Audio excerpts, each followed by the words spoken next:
I didn't leave the house the day I cancelled her card. I just waited. Coffee in hand, curtains drawn halfway, the kind of silence that echoes. The moment I'd made the decision, I felt calm, not triumphant. Just still.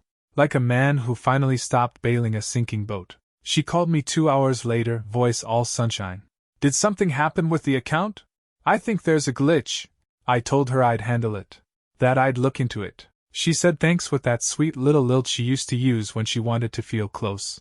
Then she hung up and didn't call back. That's when I knew she wasn't confused. She was recalculating. The truth is, I didn't just stop paying for things.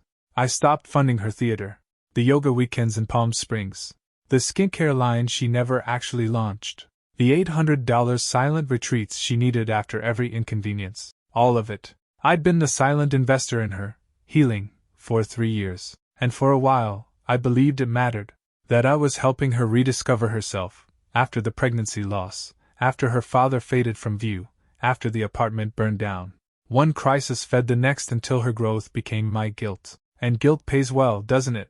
But somewhere between the last $2,500, chakra alignment, and the third week in a row where she said she just needed space, I started wondering who exactly she was healing from. Because it sure as hell wasn't me. She started wearing perfume again. Not just scent, the kind of perfume that announces a presence, not invites one. She started going out more too, calling it reconnection, old friends, art shows she suddenly remembered loving, dinner parties where spouses weren't welcome because it's just the girls catching up. I never asked who the girls were, but I remembered their names, and one night, while she was upstairs in the bath, I texted one of them, Carrie, the most reliable of the crew. I just said, "Hope you and Ava had fun tonight." She needed it. The reply took 15 minutes. "Wait, Ava was with me?"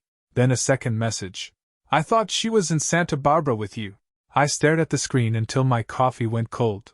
Didn't reply. Didn't ask. I just locked the phone, set it on the counter, and took the long walk upstairs. She was singing softly in the tub, eyes closed, head back, steam curling around her like a veil. "Long day?" I asked. Her eyes fluttered open.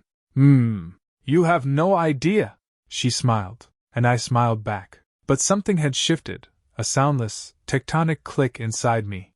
Not pain, not panic, just precision. She thought I'd finally become distant. She didn't realize I was becoming quiet. And when a man like me goes quiet, it's never peace. It's preparation. The next few weeks were a masterclass in restraint. I didn't confront her. I didn't accuse.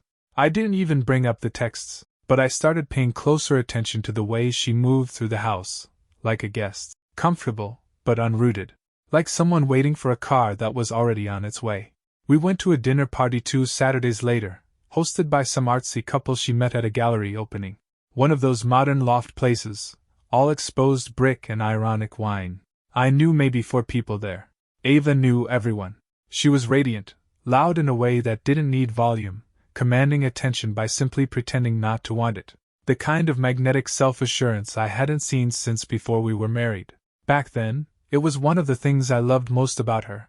Now it felt like a stranger had borrowed her face. He showed up halfway through the night, tall, tanned, the kind of handsomeness that's aware of itself but hides it under denim and smirks. His name was Paul.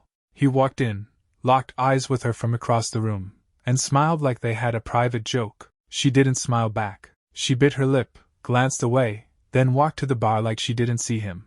I saw enough for both of us. She introduced me to him 15 minutes later, right after we'd finished talking to a couple who ran a nonprofit. "This is Paul. We used to know each other forever ago.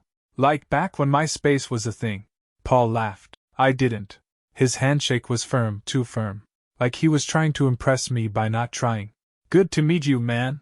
Ava talks about you." I raised an eyebrow. "Funny. She's never mentioned you." A beat passed, just a second. But his eyes flicked toward her, then away. She laughed, too loud, too fake, and changed the subject. "Oh hey, let's go see the rooftop. There's this crazy installation piece with fog and soundscapes." We never made it to the rooftop. Someone pulled her into a conversation. I wandered off, pretended to be interested in a painting made entirely of shredded magazines. Instead, I watched Paul. He mingled, but he kept looking toward her, not obviously, just occasionally, like a habit he hadn't unlearned. I left the party alone. Said I had an early meeting. She barely noticed, just waved and kissed my cheek with her eyes still mid-conversation. I stood at the edge of the loft a moment longer, watching her throw her head back at something Paul said across the room. By the time I reached the car, my hands were shaking. Not from rage, from the effort it took not to let rage make decisions for me. I'd been stupid before. Emotional. I wasn't going to do that this time. Back home, I poured a drink and sat in the living room without turning on the lights. Our walls were still hung with the art she'd chosen, our sofa still dented from the hours we spent watching prestige TV like a couple still in love. The illusion of stability was thick. That was the most dangerous part. Betrayal doesn't always arrive like a bomb. Sometimes it's a quiet leak. You don't know the ship is sinking until your knees are wet. She came home after midnight, smelling of red wine and bergamot. "Sorry it went late," she whispered. "Didn't mean to ditch you." I nodded, eyes on the TV I never turned on. She crossed the room and kissed the top of my head.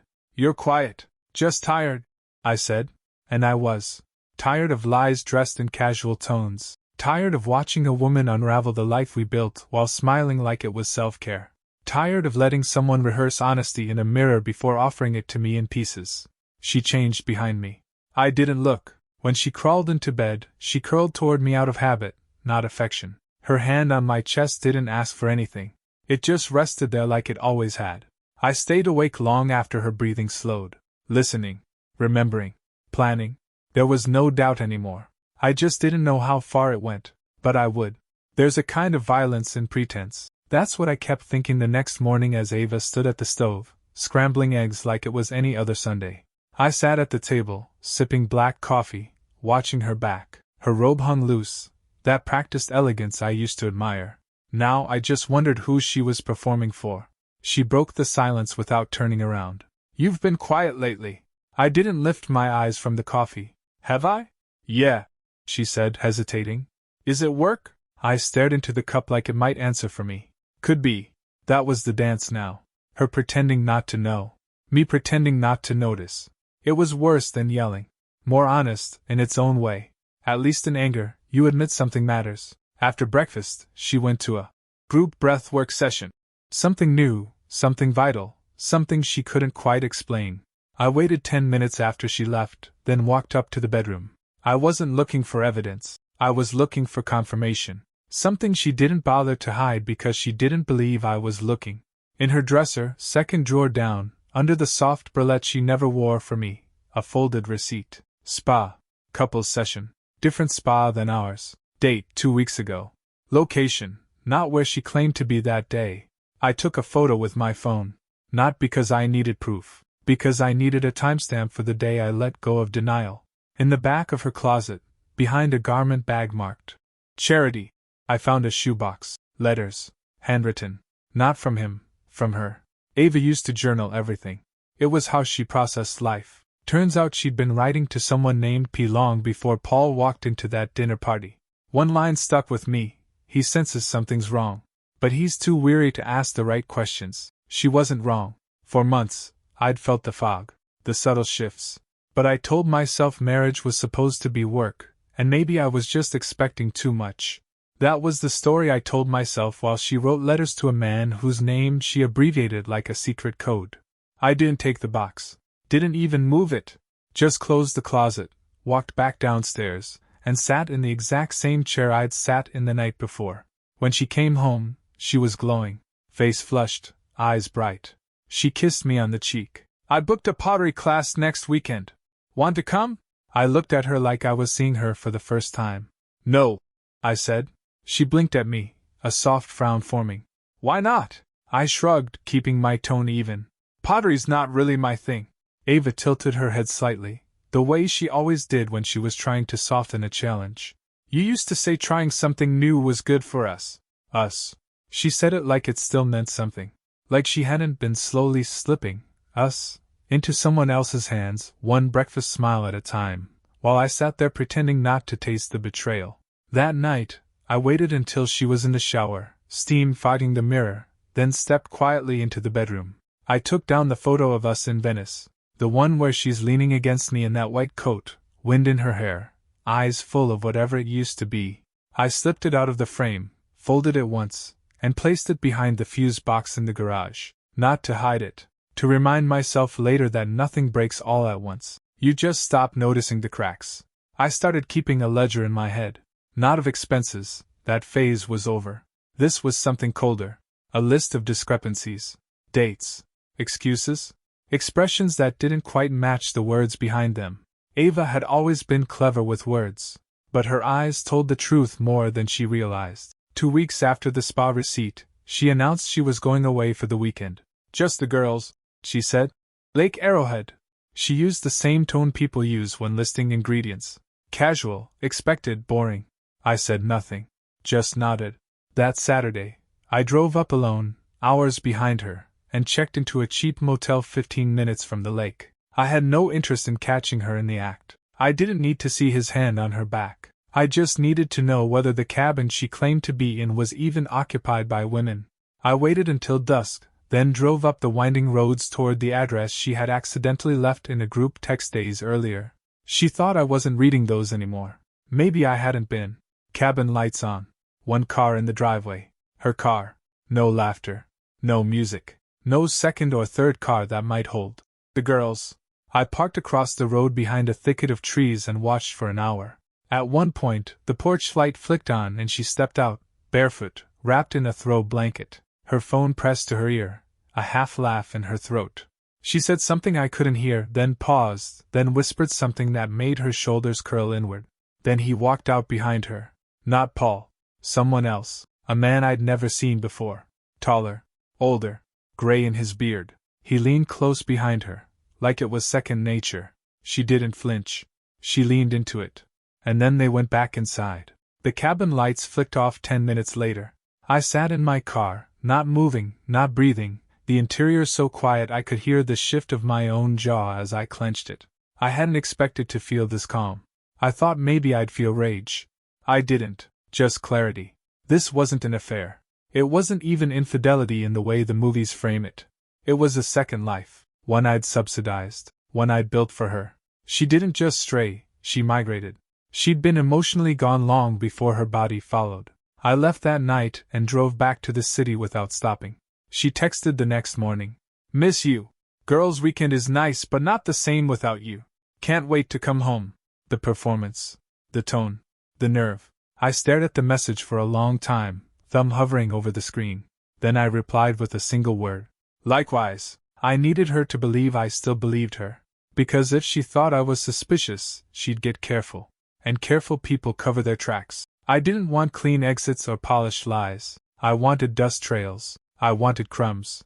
When she got home, she brought me a souvenir mug from a fake tourist shop she never visited, hugged me tighter than she had in months. Her eyes were wide, soft, searching.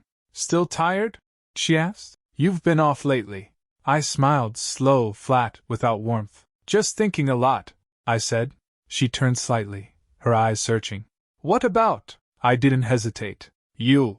Her reaction was immediate. She kissed me, sudden, forceful, like closeness could undo the truth. I kissed her back, measured and still, letting her believe she'd won something. Letting her believe I was still playing the same game. Later that night, I returned to the garage and unfolded the Venice photo, smoothed out the crease and stared at the version of us I'd tried to preserve. 2 smiles, 2 liars. I put it back behind the fuse box, not hidden. Just waiting. This wasn't over. Not by a long shot. Ava didn't cheat on me. She reinvented herself, and buried me in the footnotes.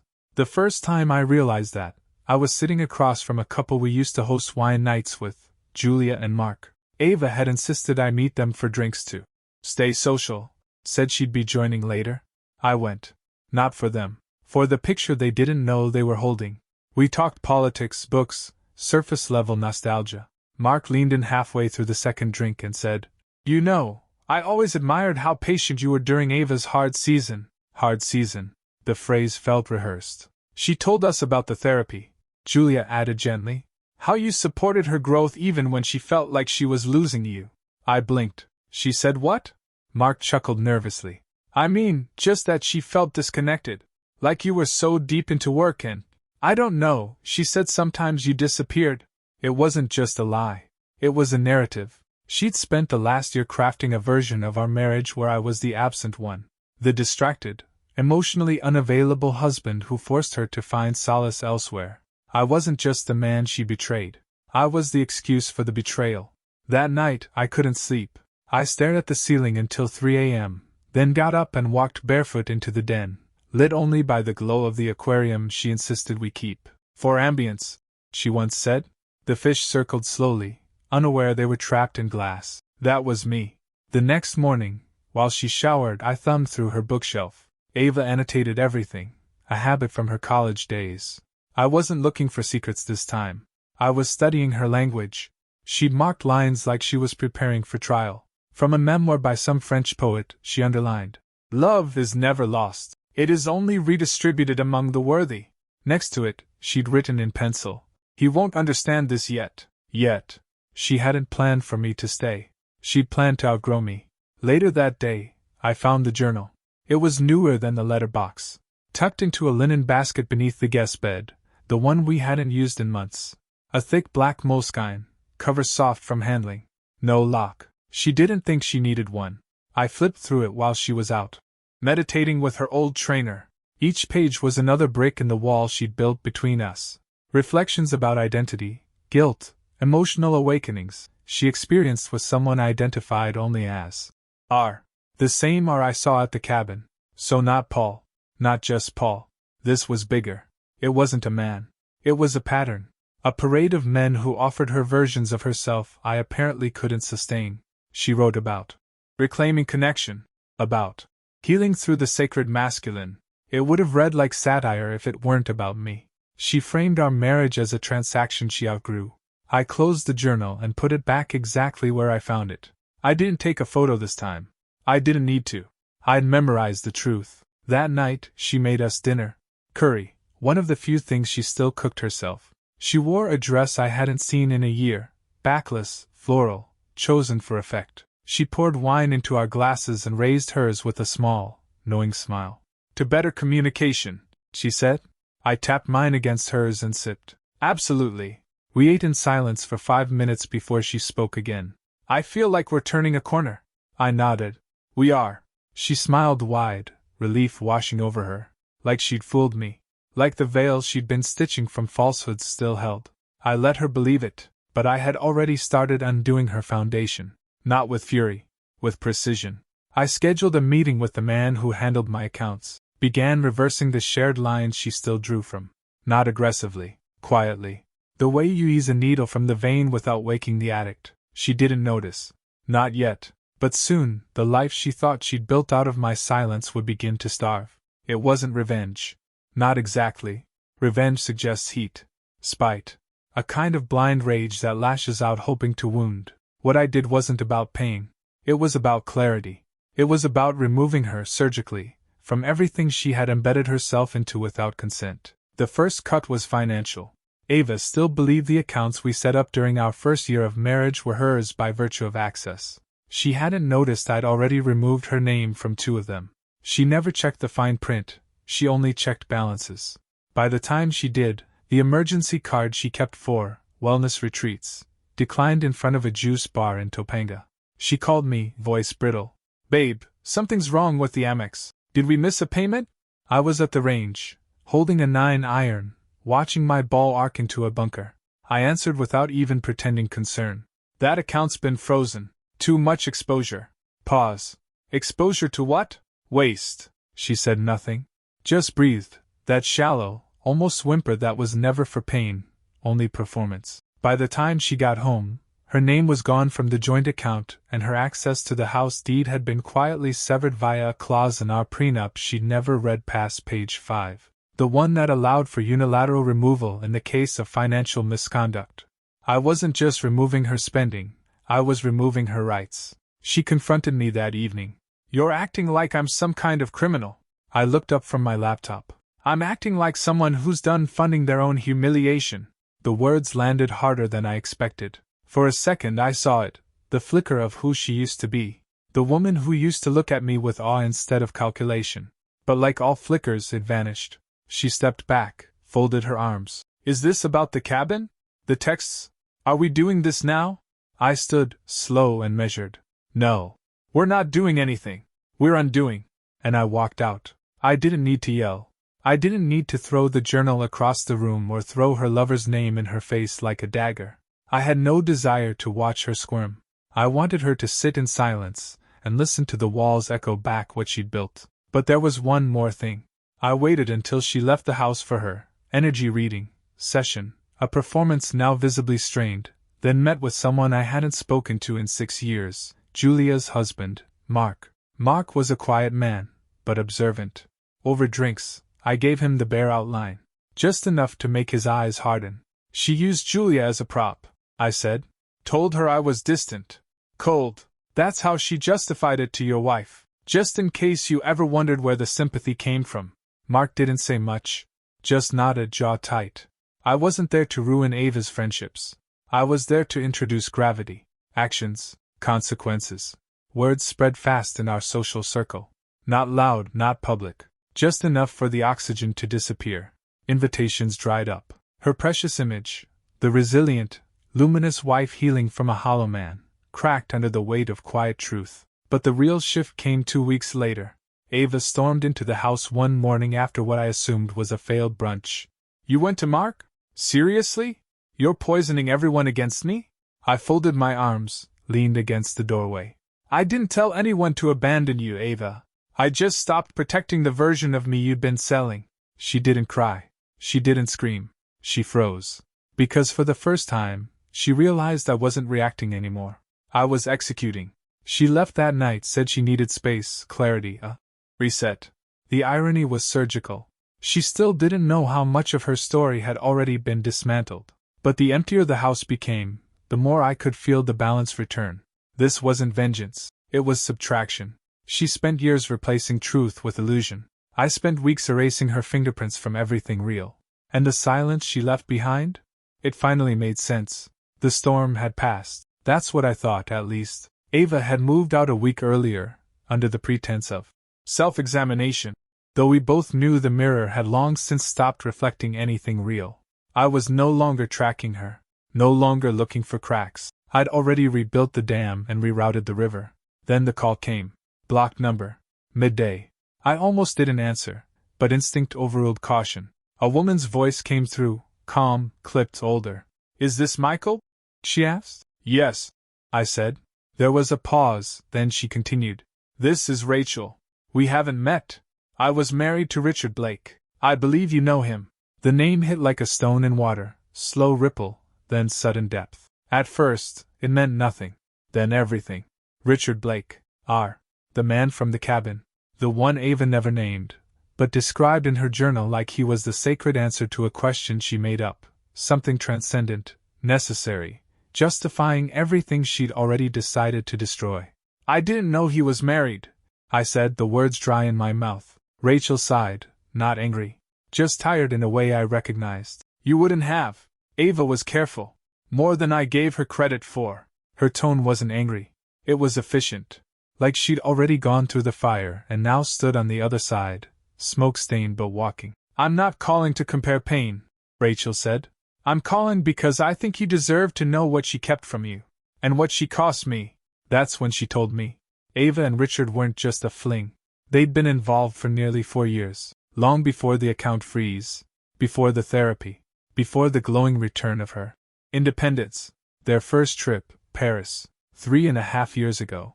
Paid for, in part, by a wire transfer from our joint savings labeled conference reimbursement. Ava hadn't reconnected because I cut her off. She'd rebranded because she was never disconnected. She used my support to construct a private exit plan she never intended to share, slowly and quietly, while maintaining the illusion of effort at home. She'd been preparing for her next act long before I noticed the curtain falling. But that wasn't all. Richard's wife had found one of Ava's notebooks. It wasn't just reflections this time. It was plans. The wellness collective she talked about starting? The one she claimed was still in ideation? She'd already partnered with Richard to fund it. They referenced me by name, my reputation, in early pitch materials to investors, without my permission. One deck included my headshot from a company retreat and a fabricated endorsement. Michael believes in rebuilding through radical openness. We're honored to carry that mission forward, It felt like my identity had been counterfeited. I thanked Rachel, offered an apology she didn't need. "You're not the one who should be apologizing," she said. Then, after a pause, "You'll come through this. You already are. Just watch your name. She's not done using it." The line went dead. I sat at my desk for a long time, the sun crawling along the floorboards. I wanted to feel shock, but I didn't. Only clarity. The final piece snapping into place. Ava hadn't betrayed me because I failed her. She'd betrayed me because she needed to. Because reinvention requires a villain. And I was the perfect one, stoic, loyal, successful, but conveniently distant in the script she drafted. Everything made sense now. The distance, the lies, the timing. I pulled out the folded photo from behind the fuse box one last time. Venice, her coat, our smiles. I didn't burn it. I didn't tear it. I just placed it in an envelope, sealed it, and labeled it, the lie I believed in. Then I locked it in the safe. Because some truths don't need to be destroyed. They just need to be remembered, quietly, permanently.